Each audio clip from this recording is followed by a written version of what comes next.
specific questions for them. We wanted them to kind of be able to talk about their own business directly. So we'll have some time where we have our manager, and we'll do a quick introduction of them individually, and then we'll turn some time over to them. And then following their general comments and ideas, the managers or myself, we will try to pose a couple of questions that maybe just dive in and dig in a little more to what they've been talking about. And then, but we also want to allow you at the end of each person's presentation to provide a couple of questions. We will only have time for probably 2 or 3 maybe at the end of each person. So feel free to put those in the chat. Joe will monitor those and then fire out some important ones that he think might be appropriate. And then we'll move on to the next presenter. And then at the very end, I really believe we'll have maybe 30 minutes at the end that we can have really some more open dialogue to all members on the panel. And you can ask them individually or collectively different ideas. And we can then, each of them have the ability to unmute and talk and answer those questions. So let me present those. Joe, if you'll put up the screen for us, let me just give a quick summary of who's going to be speaking today. We have 6 people that were invited to be on our panel, and hopefully you can see that on your screen. We are incredibly appreciative of each of these people in taking time today to talk about their business. So just reading down through these, we have Dave Ruprecht from our Salt Lake office. We have Allison Bowcutt from our Salt Lake office. We have Kristen Visser from our Ogden office. Ginny Tuite from our Heber office.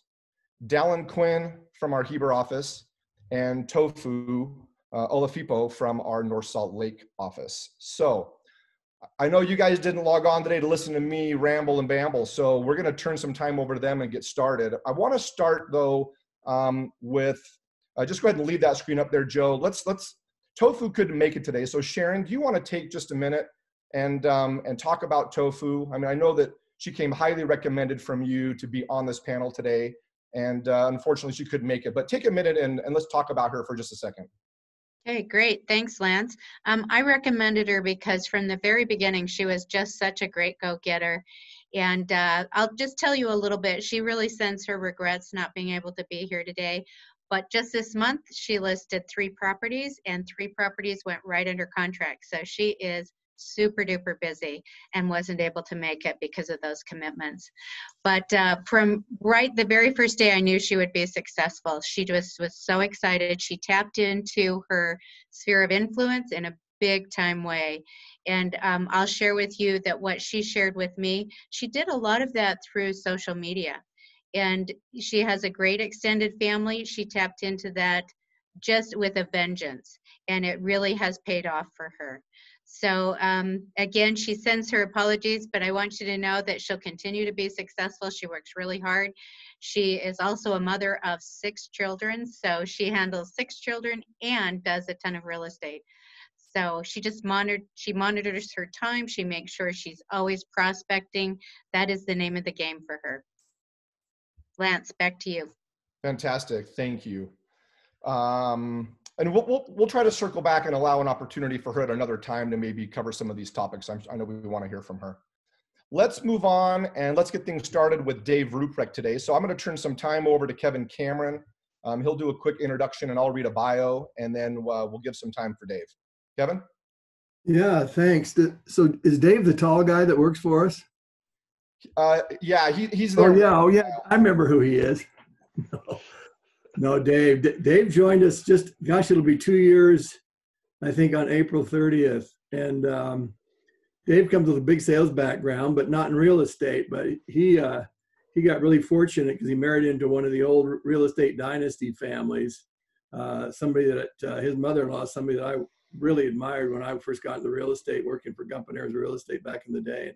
His mother-in-law was one of the top agents in Salt Lake County. But Dave has done something that everybody, I think, dreams they could do, and don't all get that opportunity right off the bat. But his first full year in the business, he made the President's Club, and so congratulations, Dave. That was really a feat, and it doesn't happen to everybody. Dave's got a really strong clientele, and he uses that. From our impression is he really works with his SOI as well as anybody does, and also trying to get new business. But Dave's been a real joy to have around. He's always in the office. That's the one thing about I think that creates success for a new agent is whether you have anything to do or not, you go to your office because you just don't know what's going to happen. And Dave's one of those people. You can always count on him being there. Anyway, that's it. Dave, take it away. Sounds good. Let me read a bio for Dave, little information I have on him. Prior to Dave's career in real estate, he had extensive background in sales, marketing, negotiations, product, and brand development. He's held executive level positions with a Fortune 100 company, which I'm sure he'll talk about, and 2 of Incorporated's 500 fastest growing companies. He successfully negotiated a multi-million-dollar deals with some of the largest retailers in the world in these positions. His past experience has taught him a lot about sales, marketing, negotiations, and how to handle exceptional service through an entire process.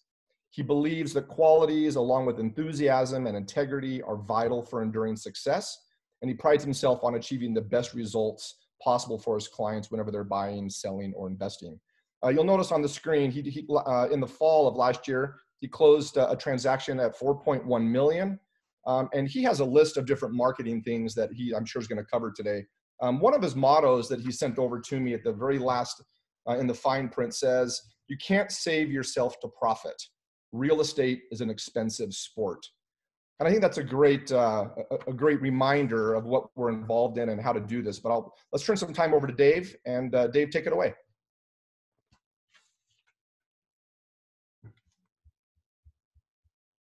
I can't hear him. Oh, There you go. there we go. Yep. Okay. How is everybody this morning?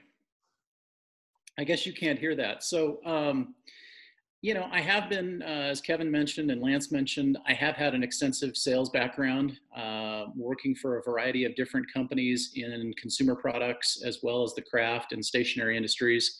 One was Hallmark Cards. Another was Die Cuts with a View out of Provo. And I'd say the difference is working for a small company versus a big company. I was a number at Hallmark Cards. Where I was at DCWV, I ended up doing a lot of different roles, which added to my experience. But I got to work with some really amazing people, some amazing executives. I worked with at the time, he was the CEO of Michaels. He's now the CEO of Target. So just had the ability to interact with just some amazing individuals. They have been part of my SOI. I know Lance and Kevin mentioned the sale up in Promontory last fall. It was a great sale, and I'm not going to lie. But for those of you who actually know the story, it actually started with an email in January of 2018. They had just announced the Pendry residences. I've got a client and a good friend. I worked for her as her VP of sales down in Southern California before I came to Utah. And she has always wanted to come to Park City. And I've known that, and we've talked on various occasions. And so I just sent her this thing on Pendry because she's a huge fan of the Montage. We actually took several retreats there when I was employed. And so I just knew it was something that she might really like. And I think that's one of the key things that I've always tried to do in real estate is find the fit for the person and then bring them the opportunity. What started was an 8.5, 9 month adventure that finally ended up with a $4.1 million property out in Promontory that she absolutely loves, and was actually up there over the weekend helping her out on something. So that's kind of the story. Is it a one opportunity that just kind of went really well? And I hope not. But I have to say, I really, truly enjoyed it. I think I'm a big guy on numbers. Part of it is also the work ethic that Kevin talked about. I love being in the office. I love doing real estate. Open houses, I know Kevin has talked about how open houses are his jam. They are mine too. I think it's a great opportunity. As most of you know, I will do 1 to possibly 2 during a weekend. And I found that to be extremely successful. I prepare at least 3 to 4 days in advance. I don't really do door knocking. Had a very bad experience with door knocking in a neighborhood. If Gail Franson's on here, he'll remember that story quite well. But I do a lot of email campaign. I do prepare with a list of properties up or down in volume from the one I'm at. I make it entertaining. I bring crumble cookies and water. I mean, nothing revolutionary. I just think I execute it fairly well. The other thing that I think you all should know, or at least maybe has helped in my background in customer service, I actually went to school and grew up with the Nordstroms. So I've been a Nordstrom card member since I was 15 years old, and I have just embodied customer service. And that's one thing that has always been a part of my background. When Terry came to town, she's the one that bought the property up in Promontory. She stayed at the Montage, and she was welcomed with a huge gift box, white gift wrapping with a black bow, which were the colors of her company.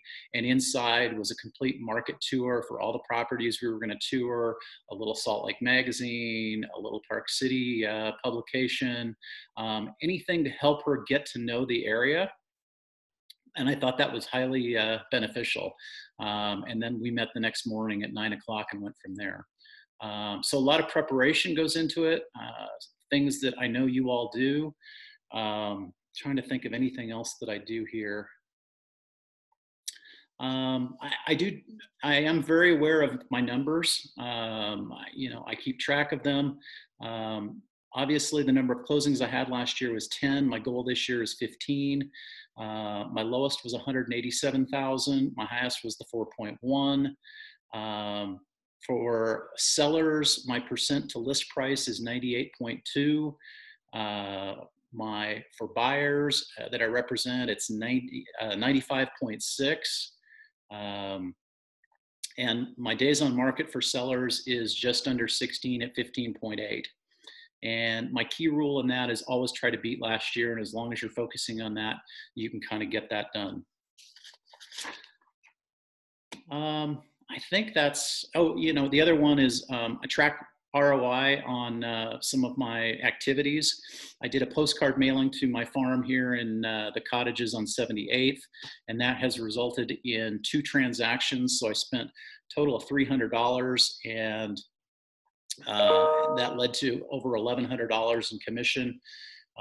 So that's a pretty good ROI. But at the same time, I did an AdWorks streaming program, and I spent a little over $2,100, and I got 0 leads. So I'm always trying new things. I see if somebody else is doing it, I try to stay away from it. So there you go. Dave, let me clarify a couple things. I know that you said on your postcard you spent $109. Yeah. You said you made $1,100. I want to clarify because I have that number in front of me. It was $11,000 that Dave made on $109. It was $11,000. Yeah, sorry. And as we learned yesterday in our AdWorks class, for those of you who could attend, I mean, the AdWorks really is not a lead generation source. It's more of an impression source. So I know that David mentioned to me before that he had about 15,000 impressions for the money that he spent over 3 months in that. So little different business model. Dave, will you expand on what platforms you use? Because I know you're a big Moxie fan, but are there other platforms that you use in the company that are helpful for your day-to-day? Yeah, no, absolutely. I think my note on Moxie is don't leave home without it. I absolutely love Moxie. I was kind of doing the virtual tour and the market tours before they added those to the portfolio of Moxie. I just did it my own way. I've always been a little tech savvy and a little bit of a nerd, so that stuff kind of comes easily for me. But yeah, I think everybody I work with, whether it's a market evaluation, whether it's a buyer and they're looking at a property, Moxie is definitely a part of that presentation that I put through. Fantastic. Managers, any other questions you'd like to ask?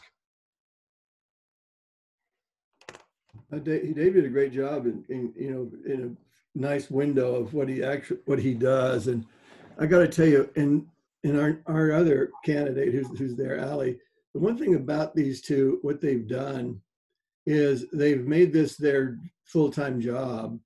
I know that's not possible for everybody who gets into the business right off the bat, because they're trying to cover expenses and try to gradually make an entrance into real estate full-time, but they treat it as a full-time job. They come into the office early, they stay till the end. They are always talking real estate. I think that's important. That's one thing that Dave and Allie both do quite well. Dave, go ahead. Dave, I have a question for you. Do you target a certain percentage of your day for prospecting, or tell me what your normal day will look like? Sharon, great question. I do spend a little bit of time prospecting, but the majority of the time I spend is just really looking over the inventory that's out there, figuring out, who I know that might be looking, or specific things they're looking for. And then when I find that, I kind of connect the dots. So it's not so much cold calling or even door knocking. I do have a fairly robust email campaign that I send out on a monthly basis to SOI. I do work with Cole and get a bunch of emails and or phone numbers to be included in that. But the amount of time is more just communicating and talking to people about real estate. Dave, this is Kevin Larsen. I had a question. You said you interact a lot with your SOI in your email campaigning. Are you using a lot of the resources within Market Resource Center? Absolutely. Between Moxie and Resource Center, that's really where I get the bulk of my, campaigns that I develop. Again, that tech savviness has kind of helped. And if not, I know Jamie and Joe Lowry have been big helps. Anytime I have a question, they're here to support me and ask and get me straightened out if I have a problem. I know that, hey, Joe, can you unlock Will if he's not unlocked? I know he's got a question.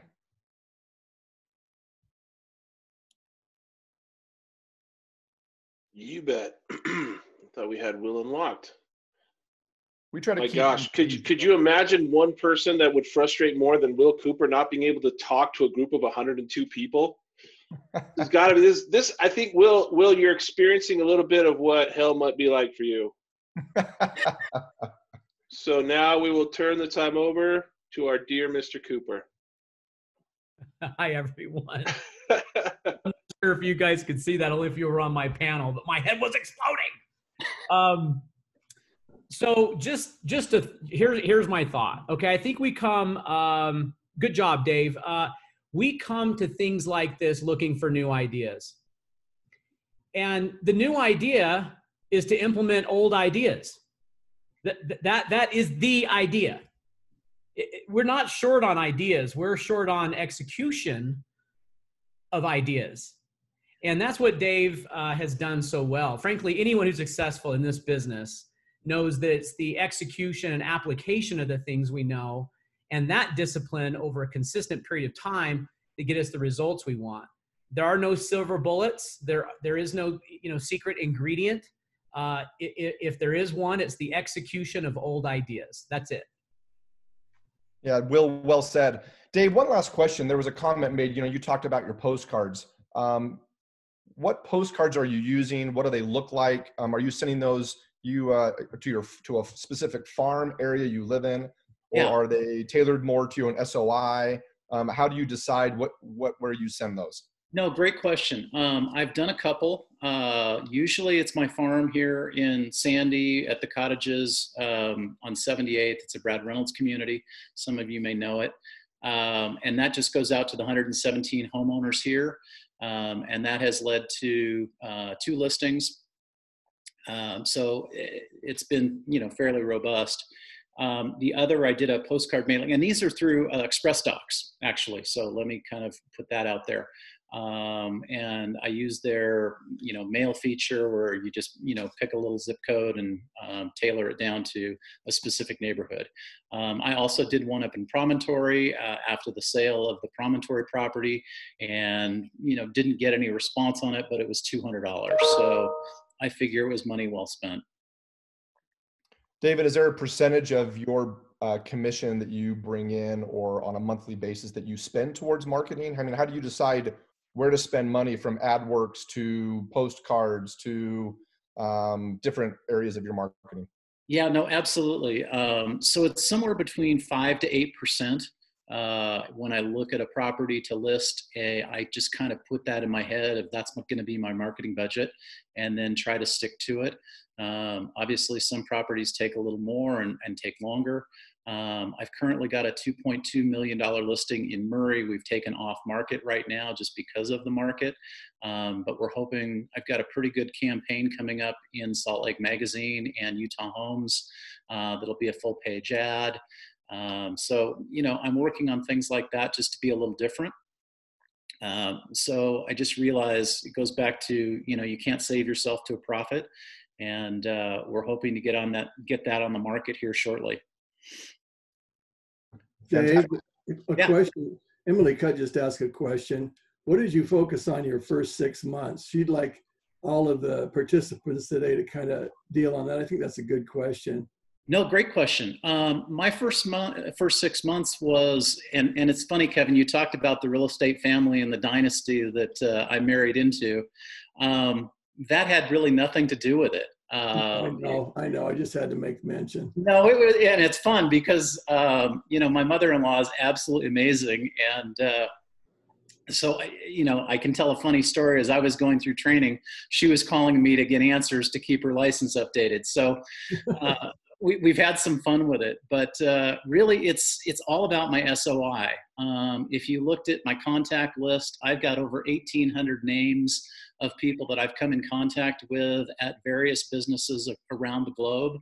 I just was texting a previous client down in Australia last night, wishing him well in COVID-19. So that's really where it comes from. And that's really the most I focused on. And literally within the first 2 months from my SOI, I had a condo up at the lodges of Deer Valley that was just under $1 million. So we actually sold it, I think, for $915,000. Great. Another question, I think Lance touched on it. I think it was from Jennifer that asked about budgeting. How much do you budget for postcards and things on a monthly basis? I think that was the question that she asked. Or do you have a budget, or is it just based on the number of listings you have? It's really based on the number of listings I have, and I kind of look at each one. I know some of the properties, like the one in the cottages, usually sells in less than 4 days. So there's really no point in doing a mailing for that. Although a subsequent mailing about just sold, I will do that, and that's how it led to another transaction. Hey, Joe, did you see any other chats in there that need to be answered? I only caught those two. No, we're doing good, and Lance is monitoring those. So Lance will be monitoring the chat questions as they go along. So we're fully fluid here. Yeah, and some of these questions we're gonna hold to the end, and we'll ask all of our panelists as well. So, Dave, thank you. Yeah, absolutely. Appreciate the insight on that. Let's continue on. Our next person is going to be Kristen Visser from our Ogden office. So, Corey, if you're online, why don't you take a minute? Okay, you can hear me? We can hear you. All right, so Kristen, and she'll fill in some of her background, but the things I wanted to mention. So Kristen, to me, is the ideal newer agent in the fact that she's always at trainings, she's always attending meetings. I've been getting on our video meetings as much as possible these last few weeks, and I think she's the only one I've seen there every single time from my office, which is awesome. But she's been in the business a few years, but last year, 2019, was her first full-time year. And in that year, she did make it well into the Honor Society category, and even did that with having a baby boy mid-year, and also raising 2 darling little girls. So she's very busy, but yet she's always at trainings, meetings, even if she's very pregnant or recently had the baby. She's very knowledgeable for the amount of time she's been in the business. She'll come and ask questions, but of course she's knowledgeable because she's going to trainings and she's always wanting to learn. She lives in Ogden, and the thing I've learned with her is she's very involved in Ogden, and especially the East Bench. So if people have referrals up that way, she's one that would do excellent with that kind of thing. But the other things with her is she's just got a great attitude, and she's very professional in all that she does. And to me, attitude is huge. That's one of the biggest things. If you have the right attitude and you're coachable and teachable, which she is, you'll do well, and that's why she's doing well. I'll turn it over to her. Let me add in real quick. Let me just read a little bit on a bio that I have from her. Kristen's background, we just said is a fairly newer agent, but we need to step back a few years. Kristen has 5 years of experience in retail management, 5 years of experience in property management, and this is actually her 5th year as a licensed agent. But as Corey mentioned, the first 4 years were mostly part-time and working quite a bit of property management.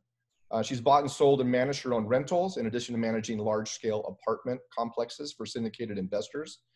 And she left managing apartments to sell real estate full-time in December of 2018. She's a Utah native, born and raised in Ogden, born and raised in Utah and lived in Ogden since 2005. She's married with 3 kids. That is, on the screen is not meant to say she's got a 7-month, 5-month, and 6-month-old. Just a 7-year-old, a 5-year-old, and a 6-month. But she spends a lot of time with her family, working on her home. But interestingly enough, we have a note on there about her specialty in historic properties. She is a member of the board of the Weber County Heritage Foundation, and they work to preserve architectural history and historic monuments throughout Weber County. So she loves to spend time in historic properties. She loves new construction, loves renovations, and it is interesting to see you online today, Kristen, without your baby. That's become a normal focal point lately with our stay-at-home scenarios, but we'll turn some time over to you. So take it away. Hi, can everybody hear me okay? You got it. Yes. Okay, awesome. So like Lance said, I've been a licensed agent for 5 years next month, but it really didn't take my business full-time until the end of 2018. I did property management full-time for 5 years, 9 to 5, Monday through Friday, 24/7 is what it felt like, managing large-scale apartment complexes while also trying to do real estate. And finally decided I had enough of working, 60 hours a week, and decided to try real estate instead, which is also still kind of working 60 hours a week, but I like it better. So I love what I do. I don't follow a lot of the typical realtor norms. I think I don't cold call. I don't think I ever have, actually. I don't door knock. It's not my favorite thing. But I do work my SOI a lot. I think that's where the majority of my business comes from.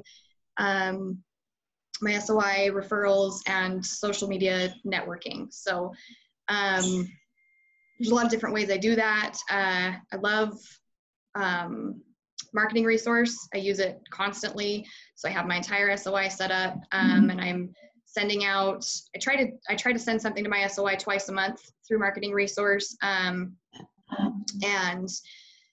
then I do, I use Moxie a lot for presentations. So all of our technology that we have through Berkshire Hathaway has just been amazing for my business. I'm always trying to learn new tools and find a way that I can, make that unique for my clients. A couple other things I like to do through social media. I do a lot of networking through there. I try to be kind of a source for my clients for anything they need, not just real estate related, but my goal, I think, with every transaction, I'll know that I really did a good job if my client calls me 6 months or a year down the road after we've closed, just with a random question about their house, or their friend has a real estate question and I'm the one they thought of. I think that's my goal in every transaction. So for my clients, I'm available 24/7. I don't really have a set work schedule. I'm just always available.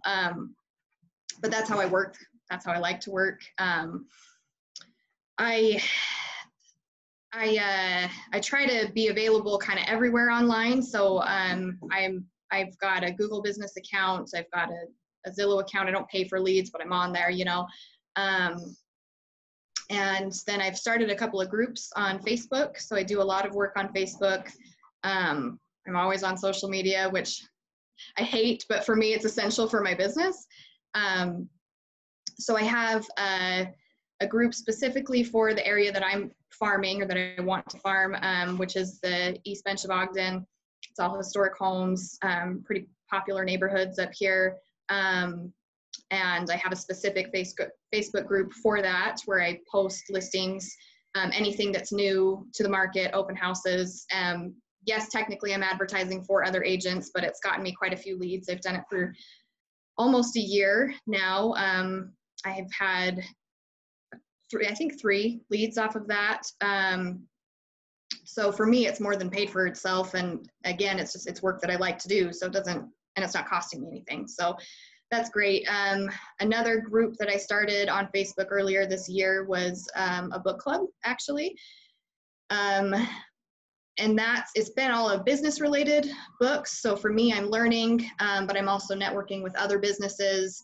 Up until COVID-19, we were, meeting once a month to discuss the books that we're reading, discuss challenges in our business and getting to know each other. And a part of that goal with my book club was to also build a referral network with other businesses, not just so that I can refer my clients to these businesses, but so that they can refer their clients to me as well. And that's been fantastic. When I feel like I don't know what else to do with my business, I just show up. So I take classes, I read constantly, and I'm constantly looking at inventory. So yeah, I think that's about all I had. Maybe it's a little bit shorter, but. Kristen is totally fine. Yeah. Just for the guys, we know what happens at book club. It's not real estate transactions. So it's business book club. Trying to cover for all the ladies in the group. But you made a comment about using marketing resource. Yeah. And we had a couple of chat questions of what do you send your SOI? So can you talk about how you use marketing resource, what items you're sending out on a monthly basis? Yeah, super simple. So I once a year sit down and spend hours on marketing resource and set up, so you can schedule. I mean, I think probably everybody knows this, but you can schedule an e-card to send out on a certain day at a certain time.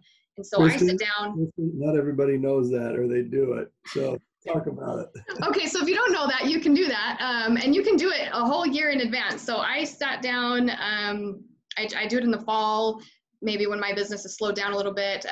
Once things have kind of died down after summer, and I'm have a little bit more time on my hands, I'll sit down and I do a card for one holiday every single month, just an e-card saying hi, reaching out. It's not necessarily real estate related, but it's just try to keep me top of mind. And then I do send out the newsletter as well at the beginning of every month on the 1st. And I also try to reach out, more than just e-cards too. I do a lot of mailers, I do postcards. So usually I'll pick a template through marketing resource, and then I'll send it through Express Docs, but I do a just listed and just sold on every listing.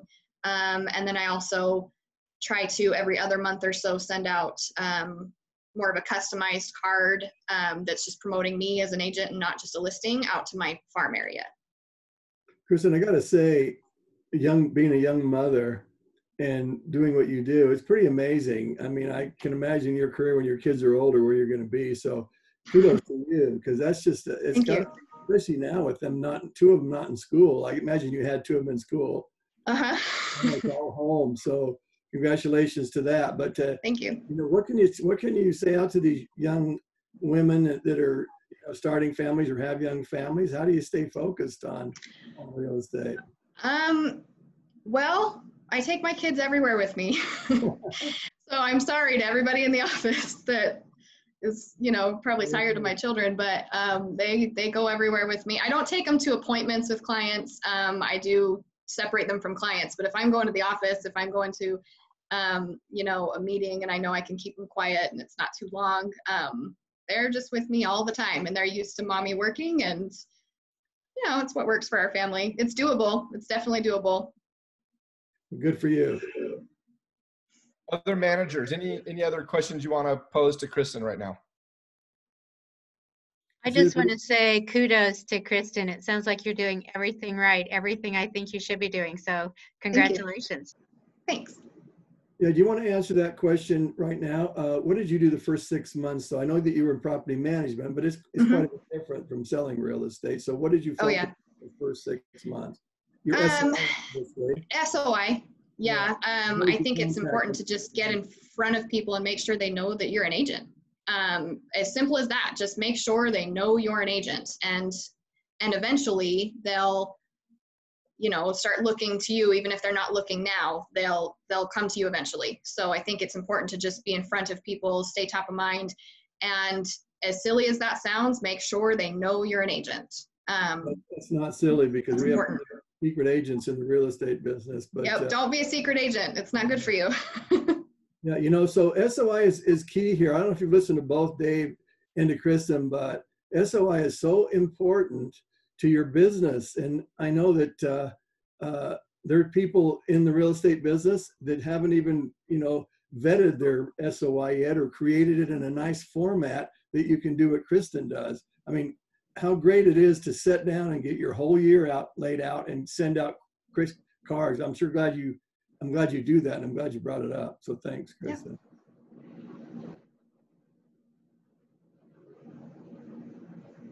Great.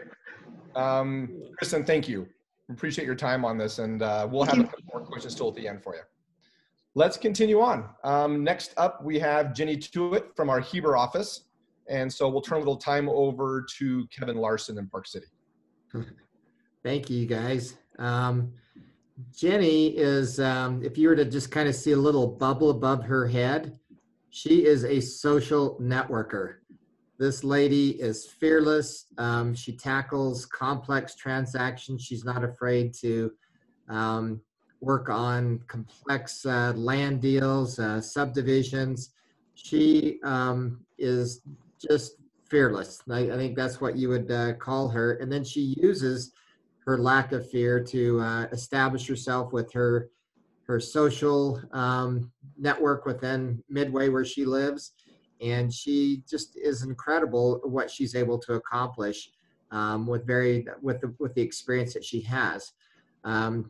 She has a husband who is very successful in development and commercial development, but this is a little bit different genre, and she is just doing amazing putting together transactions within the Midway community, and her connections in Midway, even though she's only lived there 10 years, you'd think she's a lifelong resident because everyone does know Ginny, and she just does an incredible job on maintaining those relationships.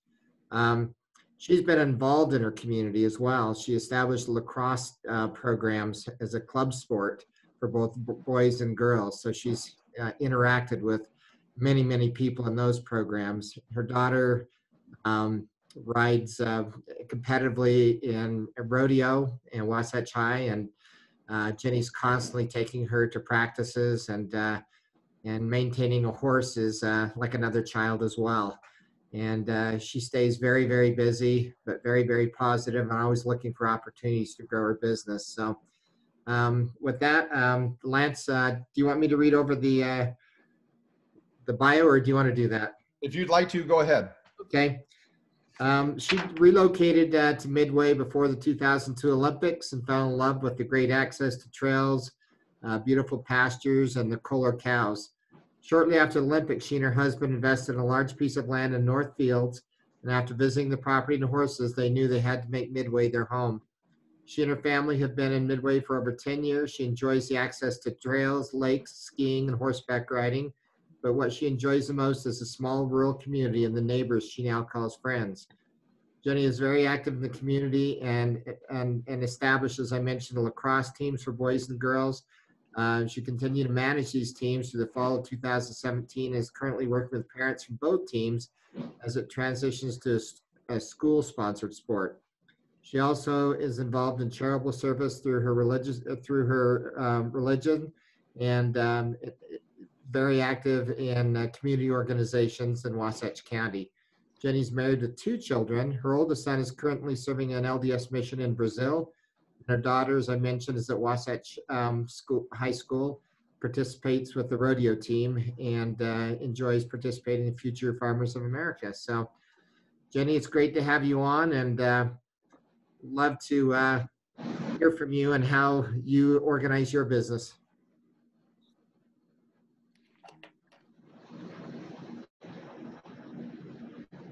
Can't hear, Joe. Can't hear you. Ginny, go ahead and take yourself off mute. Bottom left corner. Well, she's actually off mute, but we might have a speaker issue going on. Ginny, let me try one thing for you, King. 1 second. Maybe she needs a microphone. Has the microphone worked? Ginny, are you on a laptop? Okay, so I could read lips a little bit. So in the bottom left-hand corner, you should see a little microphone, and there's an up arrow. On the select a microphone option, just go ahead and say you're using the same system. It should work now. No, it's not working. So yeah, the little up arrow next to the microphone.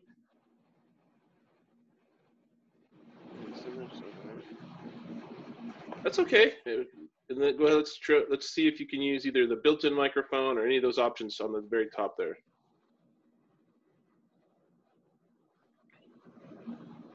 It's not working now. Let's try one more.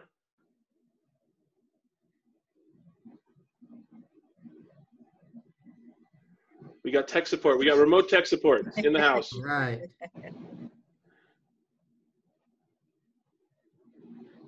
How common is that our kids are tech support on a lot of these devices? It's the best. All right, let's make sure she's not muted, and we'll try this again. So let's do this and unmute. Okay, let's try a couple more of those settings.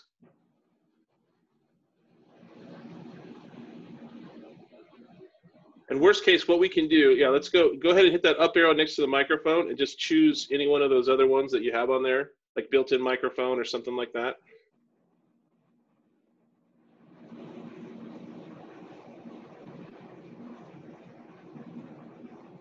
I got an idea, Ginny. How about we do this? We'll go ahead and pause you, and then there's an opportunity for you to call in on the phone. So if you look, it's okay. So if you look on there, there's a thing that you can switch to the phone audio, and then you can dial in with your phone. We can figure that. That way you'll have the sound will be over your speaker, but you'll talk to us over the phone.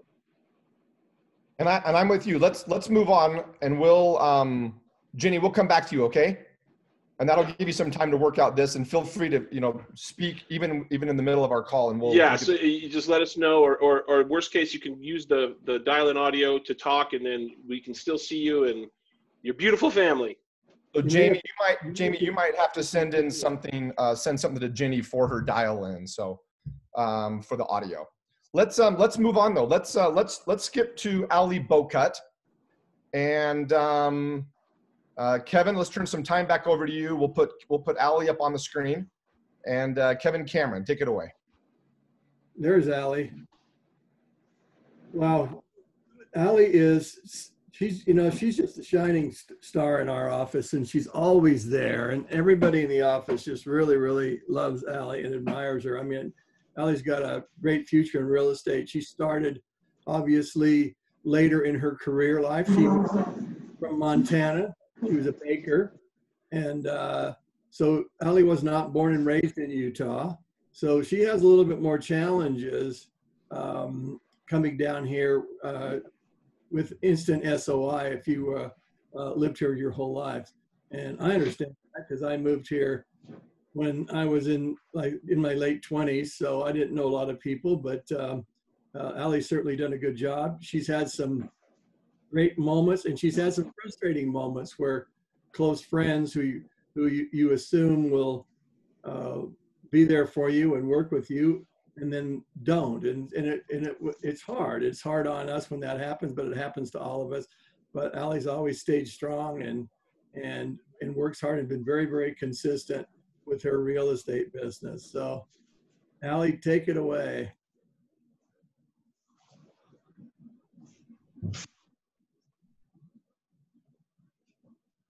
Allie, it's all yours. Oh, sorry, Allie. Let me jump in here real quick. I've got a little note here. It says, "Who is Allie? Daughter, wife, mother of 2, stepmother of 4.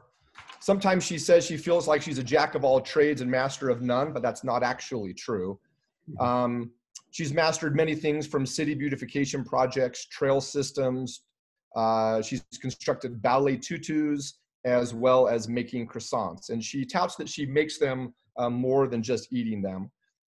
She's got 2 beautiful children she couldn't be more proud of. They are her greatest masterpieces. She's tenacious by nature and eager to learn and grow.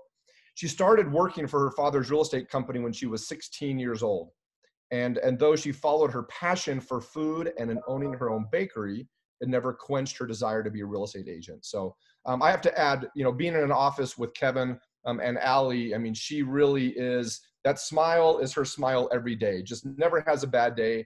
She's such a great addition to our office and walking the halls and doing business. So we're so grateful to have her. Allie, we'd love to hear from you. Thanks. Can you hear me? We can.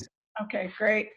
So yeah, I obviously started real estate later in life, although it was in my blood. My dad was a broker in California, and I'll try not to be emotional because he passed away Easter Sunday. So I always admired him and wanted to follow in his footsteps. My sister actually has sold real estate for 30 years also. So it is, and my mom was an escrow officer. So, kind of dinner table conversation was deals and what was going on in the office. So I knew how hard it was. It wasn't this, I didn't have delusions that I would, get my license and then everything would fall into my lap and it would just be a breeze. I knew it was going to be hard work. I saw that hard work that my dad did for his entire life. And so I knew what to expect. Lance mentioned, or Kevin mentioned, the first deal that I lost was a client who mentioned that they were going to list or buy a house through me. And I was so excited because I knew it was $1 million+ home. And 2 weeks later, they had purchased another home with somebody else. And I was devastated. It comes back around though, because that listing is my $1.4 million listing that's under contract right now. So we hope to close at the end of this month at the beginning of May. So good lesson there, Allie. What was it? You didn't burn the bridge. I didn't burn the bridge. I was hurt. I was so hurt. And I remember calling my dad going, "Oh, this is horrible. They didn't use me." And he goes, "That's the business, babe. Just get over it and move on and don't burn your bridge." But I had to work for that listing also. I had to present, and I was up against 2 other agents. And I just yesterday got a referral from that client for another home. So by staying positive, I think that's a big part of what I've done in starting. You get down. I remember we asked about the first 6 months. My first deal was a cold call. And I had called this gentleman and he said, "I think I'm interested, but it's going to be a small home in Rose Park." And every Monday I would look at the listings in Rose Park and I would send him 4 or 5 listings. I didn't put him up on, I'm not very tech savvy, so I'm a generation behind all that. So I did it the old school way. I would look at them, find what fit his needs, and then I sent them to him. And I did that every Monday. And 6 months, almost to the day, he called and said, "I want to see these 3 properties." And he bought the first one I showed him. It was like, oh, okay, so that works. And not that I rely on cold calling because I still hate them, but what I did do was I made sure I connected with people in the office who would inspire me, motivate me. And, that was Eric Jensen. And every morning we would meet and we'd talk about and schedule out our day and plan what we were going to do that day and hold each other accountable. And I think that was a huge part of it. And Dave Ruprecht obviously was part of that group too. And, the 2 of us being a little closer in age, I think he inspired me. He certainly helped me with the tech part of the business too. I'll always send out my monthly newsletter, and I try to do what Joe tells us to do in making it mine, knowing what's on there, read it first, and, before you send anything out. And then finding other things that fit my style or desires or interests and send them out. I know one of the first things I sent out was my sugar cookie recipe, and I got a huge response on that. It was just, this is something I'm willing to share with people. And so I sent it out in an email, and then on Facebook also. Got a good comment right here for just a second, Allie. Yeah. Just for everybody, the one thing that Allie and Dave did consistently was come to the training classes. Eric Jensen has a little group that they get together and they inspire each other, and it's a spectacular little hour in the mornings. And it works. If you like cold calling, it works. And if you don't like cold calling, it still works, because that's how Allie got her first sale, as she said.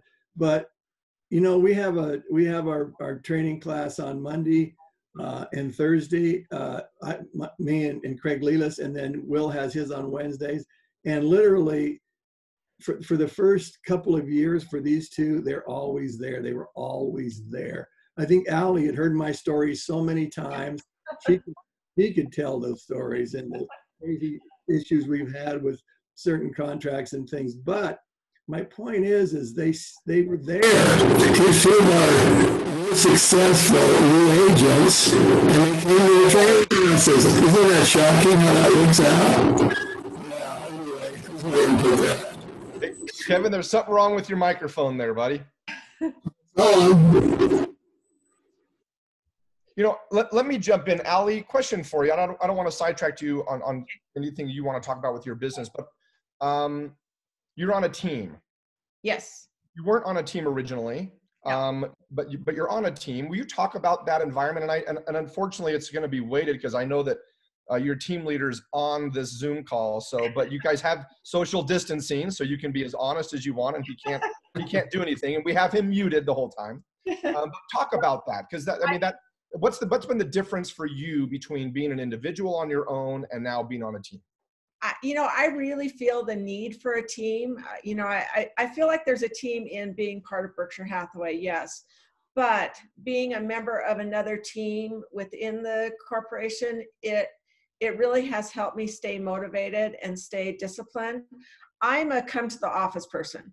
If I'm at home, I don't want to be working. I want to get my work done at home. That doesn't mean that I'm not working until 9 o'clock at night with a client, because, we all do that.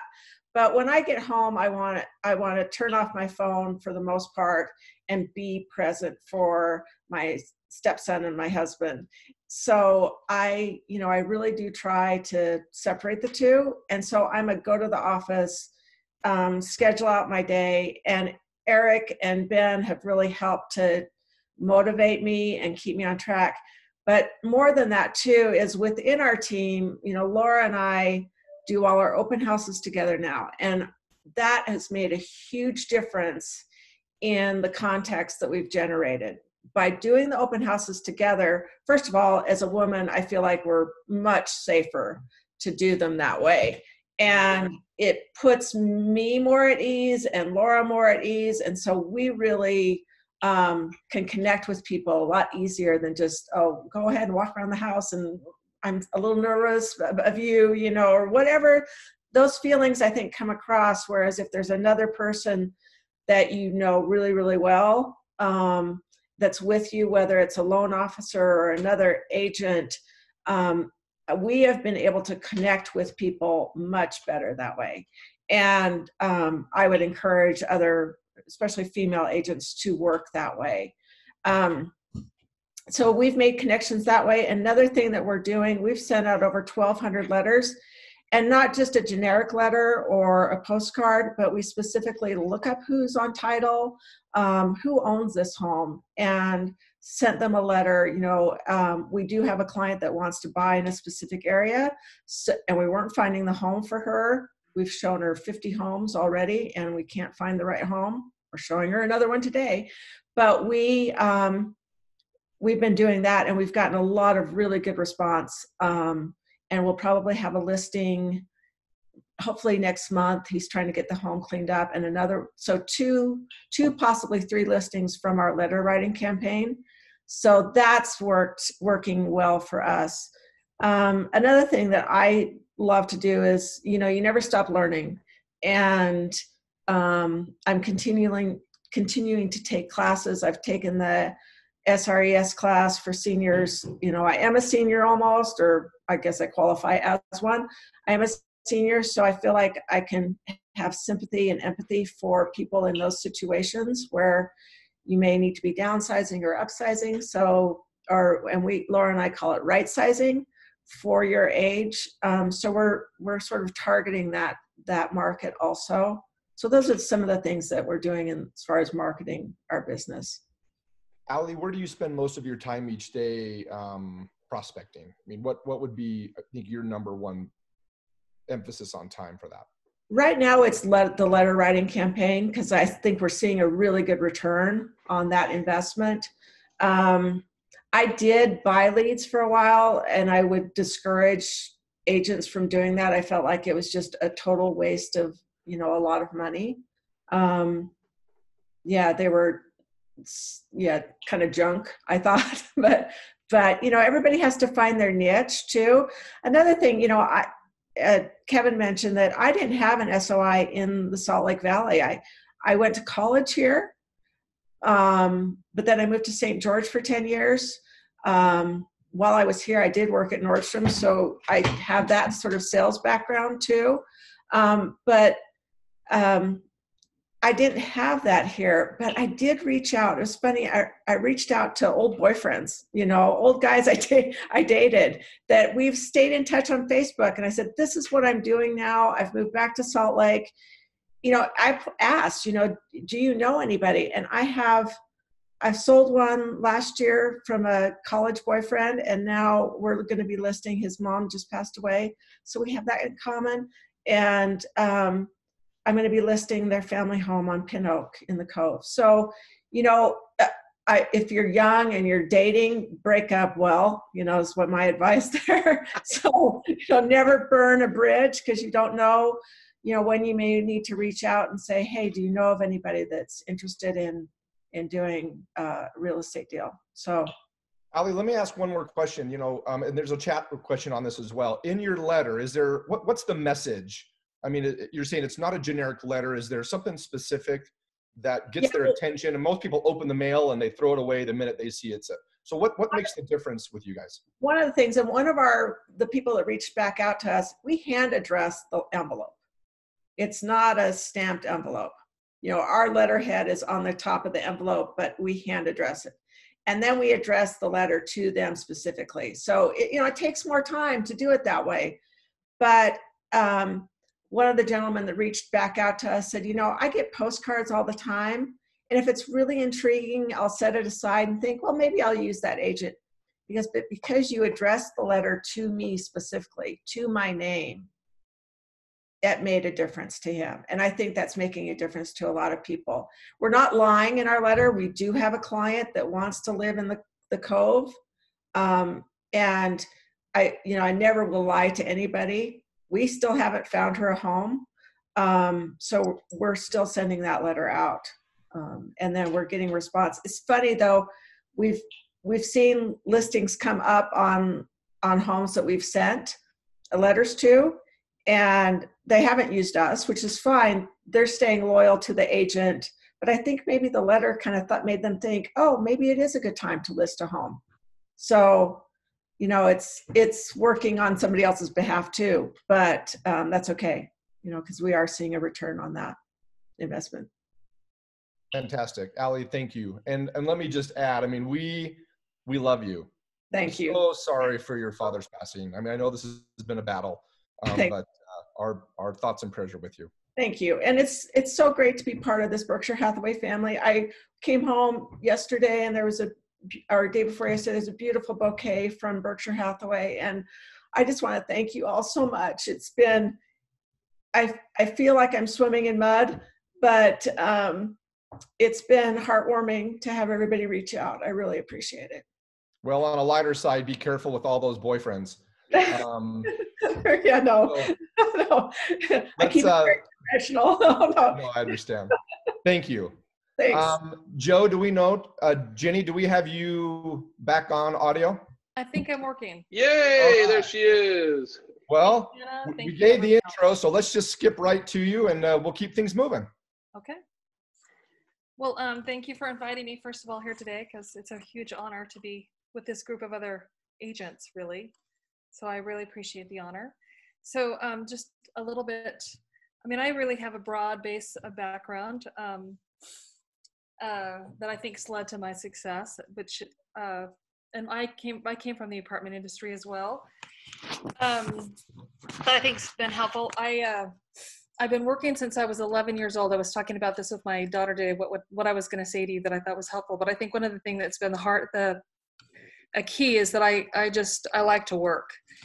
I left my job. I had the opportunity to be part of the Apartment Guide and be the publisher for that publication and help start that book in Salt Lake with a group of other women, and it was a blast. But I had that opportunity, and I left that when my son turned 11, and you just saw him. He's huge. He's back from his mission. But I left that. That was kind of the plan for our family, for me to come home and to be at home and to raise kids. And because I've always worked, I wasn't really good at just being a stay-at-home mom. So I got very actively involved in the community here in Midway with community councils and lacrosse teams and all sorts of things here in Midway. And then when he graduated and was heading off to his mission, felt like I and my daughter gave me permission to go back to work.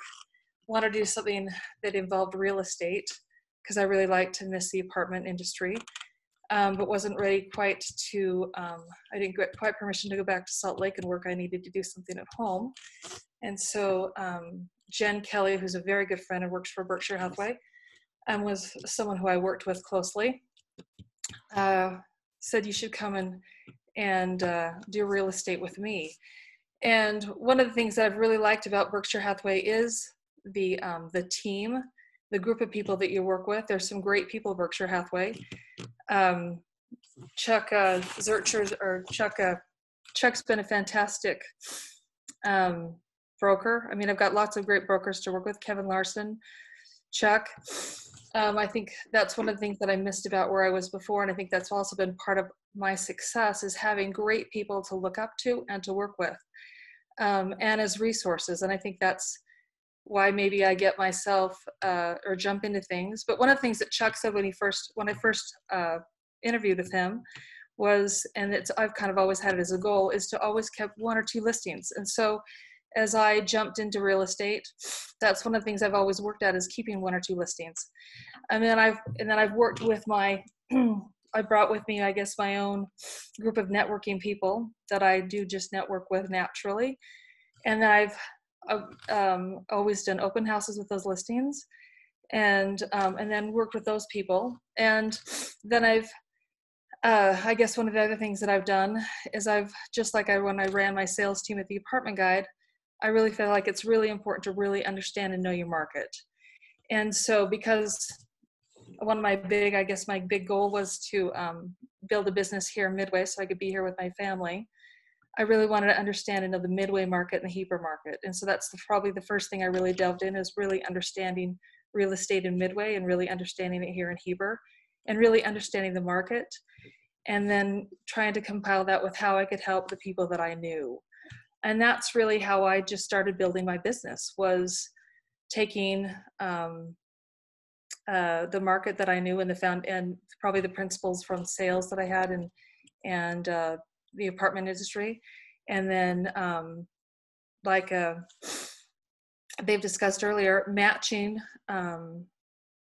clients with product that I knew was available within the market, and building my business from there. Ginny, I have a quick question for you. How Sure. much of your business happens in Wasatch County versus Summit County or other counties? I mean, I know you like to focus pretty closely to the Midway area. And I know it's an area that in our discussions, you track the statistics and the data and information. for Midway. But how much is most of your business just in Midway? So most of my business has been in Midway and Heber. And then I've just recently kind of expanded and I've just kind of let it naturally grow. That's kind of was my plan, was to kind of let it naturally expand over to the Park City market. And right now I'm actually working on two deals in Utah County, and I've actually done a little bit in Salt Lake, but I've just kind of let it naturally expand as my client base has expanded, if that makes kind of sense. But I would say probably 90% of it has been in my just within people that I know here and the product that I know here. And so that was my goal, was really just to start working with the things that I knew. So the people that I know here within my own neighborhoods, with my own network, with my own, from the county, from my lacrosse teams, from my, my family, I just started building with the people that I knew right here, because with my daughter and my own schedule and everything else that I had going on, I knew that I couldn't grow it. I already was doing enough driving to and from Morgan with horses, and I was driving around the state with rodeos, that I needed my business to be close to home. And so that was my goal, was to keep my business right here. Ginny, I have a question. How do you manage the communication with all of your center of influence? I know you do a lot face-to-face because of your involvement in the community, but do you also send out a newsletter? Do you send out other communications that keep you top of mind with them? So Kevin, my goal this year was actually just, I've been very bad that way. All right. My goal this year was actually, and I should say this year, is to be doing more emailing and that forth. But one of my really good friends, Fran, told me my phone is my key, and I pick up my phone. Every time I have a text, every time I have a phone call, I pick up my phone. And I think that's been, and it's amazing to me how many agents just don't. As I call on things, they don't pick up their phone. And I'm also, and I probably should be more scared. You've mentioned I'm not very timid. I'm not very timid. But if I have a question, I call an agent and talk to them about it. And so I've gotten to know all the agents that are local here by making phone calls, but I also always pick up my phone. And my clients know that they can call me 24/7. My clients and my family both know my family is my first priority. They are. And that's why I built my business the way I built my business. But my clients also know that their priority is my priority, and I want to help them first. And I think that's also really helped me build my business, because I built my business faster and bigger than I ever thought I would. Yeah, Ginny actually was President Circle after her first year. So she came out of the gates hot, and she's done an incredible job building that business and has a lot of things in the hopper. And tell us what you're currently working on. Well, I have 2 listings, one in Red Ledges, which is, I'd be happy if any of you could bring me a buyer. That would be fantastic. It's a $3 million listing in Red Ledges. And I also have a $2 million 10-acre parcel that we have listed. The 10-acre parcel is, it could be a development for about a 13 parcel home, or 13 parcels, or it could just be a 1 or 2 parcel development, or just one home, just depending on what you wanted to do with it. And the parcel is in Midway, and then obviously the large home is in Red Ledges, and they're both fantastic listings, and I'm lucky to have those listings. I'm also have 2 current offers right now that are in Utah County, and then I also have another offer that I'm working on in Camas that I picked up. I had a dog kennel that I had up there that I had for sale for a while that I finally got sold, and got them another home in Hannaford. So kind of you take one listing and you get that sold, and it kind of turns into others. And but anyway, I've got a lot right now that we're working on getting under contract up in that area as well. Congratulations. So, yep. That's what I'm currently working on. And I've got some other things as well, but I think that's also part of it too.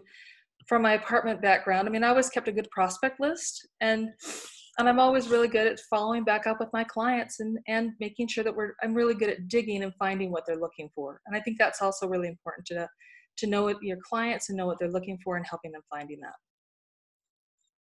Ginny, thank you. I'll just add in closing, I guess, that, I mean, I've had a chance to work a little bit with Ginny and a few phone calls and a few discussions on land, and she's kind of a straight shooter, no nonsense kind of person. A lot of great questions. I love the way your mind works, but we enjoy you being with our company. So continue to help you out. Kevin, let me send it back to you regarding, and let's talk about Dallin Quinn, the last person on our panel today. Yeah, Dallin is really a fun guy to have in the office. I about a year ago, when I joined the company, a little over a year ago, I was trying to get out and meet everybody and trying to get out to open houses and trying to just, you know, meet all the agents I could and you know, get to know them a little bit. I can tell you, I could not go anywhere without running into Dallin.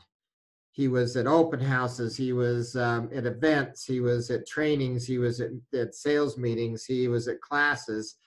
The guy was just thirsty for knowledge and wanting to know how other people are building their business. And he jumped in with both feet, and he is a prospector and a relationship builder. That's kind of the title that I would put on Dallin, because he knows how to go out there and build relationships. Tell you a little bit about him. Dallin was born and raised in Park City. His 20 plus years as a local give Dallin a deep understanding of properties in the area, neighborhoods, and their histories. The Quinn family has a long history in Park City with ancestors that mined the silver out of the John Daly Mining Company and helped build the old Weaver Canyon Road that ran through Summit County. Dallin is knowledgeable and trustworthy person that can help you with the real estate needs. So he's a great asset to our company, and I love watching him now as he's actually working with Chuck on a new subdivision that is just exploding over there in Heber. So Dallin, let's turn the time over to you.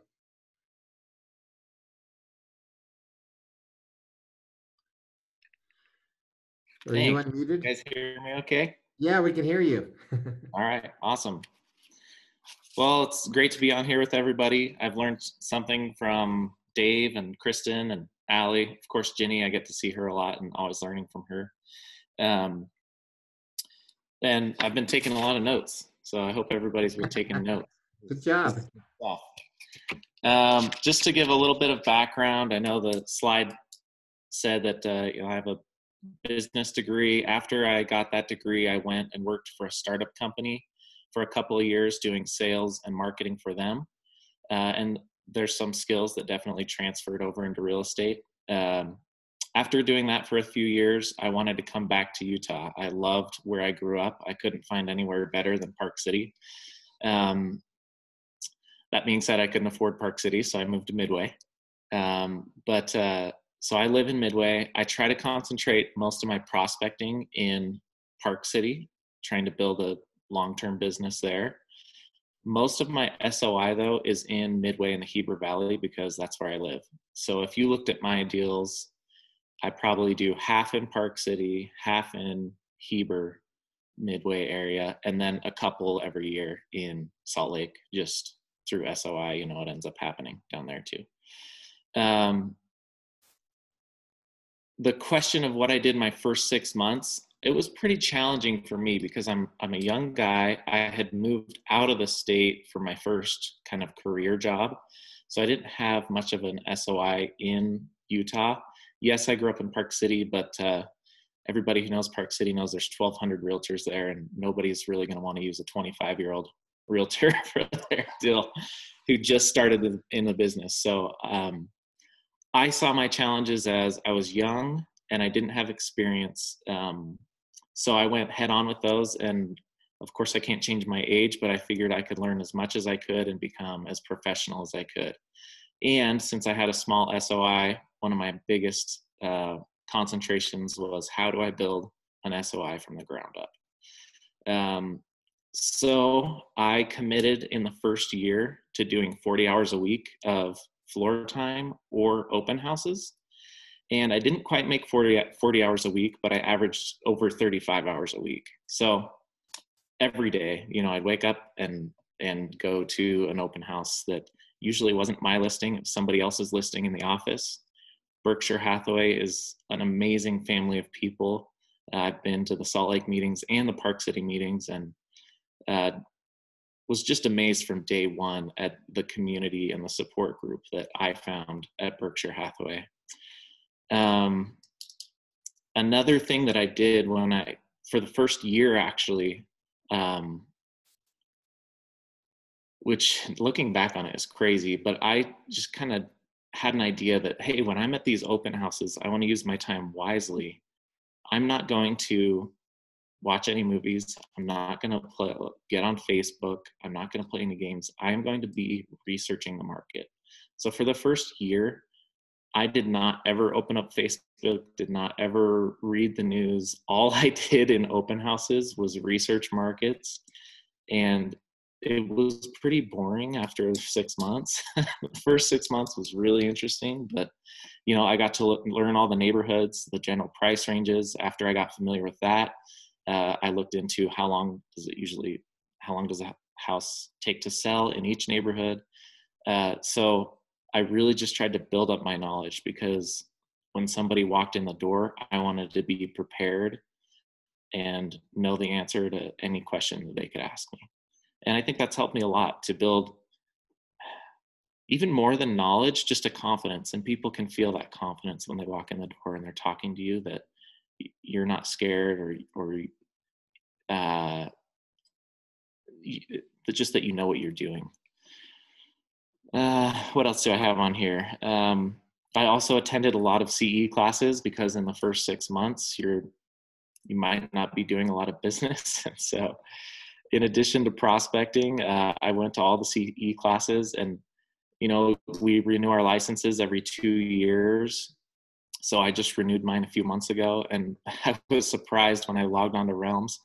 I had 3 times, almost 4 times as many credits as I needed for my license renewal. So, yeah, I do a lot of CE, and I've seen Kevin at some of those.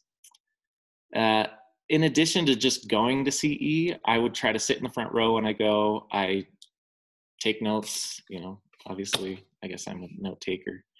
I ask questions, I listen. It amazes me. Sometimes people go and they're just on the phone all the time, and you don't really learn a lot when you do that. Maybe after I've been in the business for 20 years, I'll be on my phone all the time, because I'll know more. My other thing that, as I look back on kind of what's brought me business, I've gone to all my brokerage meetings. Salt Lake has their weekly meeting. Park City has their weekly meeting. I go every week, and I try to talk to people. I'm not a super social person, but I do put myself out there, and I'll have conversations with different people. And that's led to some business, as agents get to know who you are, and they can trust you if you're professional. I've had many agents, when they're out of town, come to me and say, hey, can you watch over my listing? Or, hey, I'm busy. Can you go open this house for me? Somebody wants to come look at it. And I've actually had deals close where I met somebody doing that and got some business. So you never know what can come from just being kind at sales meetings and opening your mouth and building relationships with other realtors in your brokerage. There can be a little bit of a tendency to see those other realtors as competitors, or maybe even, I don't want to say enemies, but competition. But really, it's a family. We're here to support each other, and that's been beneficial for me to go at it with that attitude. I had a mentor coming into the business. My brother-in-law has been selling real estate in Park City for 15 years, and he's been incredibly helpful. Probably in that first year, I called him every day, if not multiple times a day. I'd be on the phone with a client, and they'd ask a question, and I'd get off the phone and I would call him, and then I'd hang up and call my client back, So I think a good mentor is very key and can help you with your mindset, can help you with your expectations if you're just getting into the business, and can help you with, of course, the minutia of how to do deals, deal flow, things like that. I have 2 more points on here. in the beginning, I just tried to let everybody I know that I'm a realtor, whether that was email campaigns, similar to everybody else. I've done a lot of email campaigns. I try to send one out a month. I use the Berkshire one and customize it a little bit. And then just throughout the community as I stay involved, or, you know, I'm not quite to the level of letting the grocer know at the grocery store that I'm a realtor. I'm probably one step below that. You know, if I'm out on a walk and we meet somebody walking their dog and talking, I probably weave into the conversation that I'm a realtor, or I just sold the house around the corner or something like that.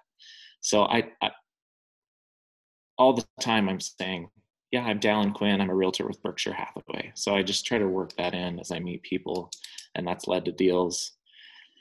And my last point is things I haven't done. So I haven't really paid for ads. I did a postcard when I first got in the business, but you know, I'm not a big paid ad person. I don't do phone calls. As you could hear from my approach, has basically been open houses and building relationships with people that I meet. So that's what I prepared. You know, Dallin, let me interject. I think there's two pieces to your discussion that are spot on that I want to make sure we highlight. I'm a believer, after, you know, there's a lot of people on this call as well that have been in the business a really long time, that agents are our lifeblood. You said you spend time in Park City as well in sales meetings, getting to know those agents, but being friends with those agents. And I'm sure that the way you conduct yourself, that extends to the agents you work with as well. I think that's a necessity in the Park City and Wasatch County markets, where it's a little smaller knit community. But there's been a lost art over the last few years where agents have been a little more, especially in the Wasatch Front, agents we do business with are a little more rude, a little more demanding, never take phone calls, only want to text. I would say, maybe lack some of those old school ideas of being nice to people. And it should be fairly elementary, I think, for most of us, but it's a good reminder that when agents are looking at showing their clients properties and they look down the list of the 10 properties, they see Dallin's name, they go, I want to work with Dallin. Good guy, good agent, easy to work with. You can still represent your client, but still be a nice person. And I think you're a great product of that. So it's a good reminder. Also, I love the comment on knowledge. I believe that as we, as agents, have knowledge and we use the knowledge, as Will always says, to provide some context to it, to create our own opinion, we then can create discussion points, right? So we have the ability then, no matter what the conversation, if someone asks you, what's the market doing, or what's going on with homes in Midway, or what about river properties along the Provo River, you, through research, and as we learn more about our markets or specialize in them, we have the ability to have enough data, have enough knowledge and info to create an opinion and to have a high-level conversation with somebody. And the takeaway is that they trust you. They feel like you've got a beat on it. And I think that's a great reminder. So, guys, any questions specific for Dallin? And I know we're right on our limit for time. I think we took a little more time with each presenter and asking questions. But if there's, I mean, if we want to take one or two remaining questions to the group, you know, you want to post them in your chat. Let me peek at it again real quick. Let me, let me just finish with this. I think Kevin Larsen just typed in a little summary to everybody, and I think it's a great reminder. My takeaways today, I made notes as well. I'm a note taker, Dallin, also. I made some notes, but they're very much the standard list of things that we talk about. Phone calls, letters, social media, email campaigns, postcards, SOI. We don't have to be good at all of those, but we do probably need to focus on a couple of them. And when we do, and when we become good and experts in a couple of those items, it allows us to keep our name out in front of people. You know, Will Cooper said it best again earlier on when he said, look, there's no silver bullet. There's no tried and true. There's nothing. My hope today is that the things you are doing, you can say, you know what? I'm doing those. Other agents are doing those and they're working for them. But you also might have a couple of new ideas or takeaways from someone where you might say, you know what?